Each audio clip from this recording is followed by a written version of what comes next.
So now let's see how we can work around with Assign Shape Keys plugin inside of Blender. So to work around with Assign Shape Keys plugin, I'm going to remove the default objects out right here. And then I'm going to press Shift A on my keyboard and then bring in some curves. I'm going to bring in a circle right here. And then I'm going to bring in another circle right here. And I'm going to edit this circle out. So I'm just going to go around. So to edit it, I press Tab right here so that I can edit this just like this. So you can edit this into any shape you want, just like this. So there you go. I got two circles as you can see, and I press Tab to come out of it. So now in order to use the Assign Shape Keys, first of all, I need to enable the plugin.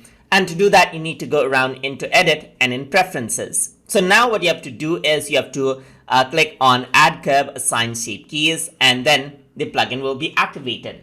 So now to enable it, you should select out the circle right here, and I'm going to shift select this so that the smaller circle is the active one.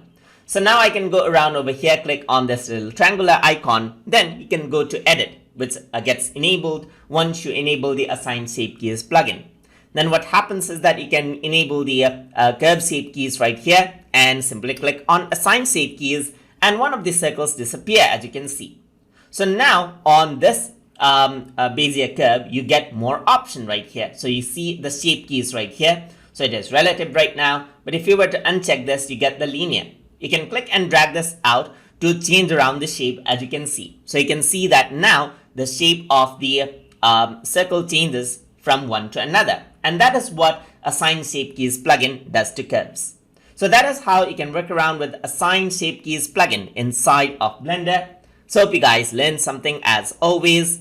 And as always, please like, comment, share, and subscribe.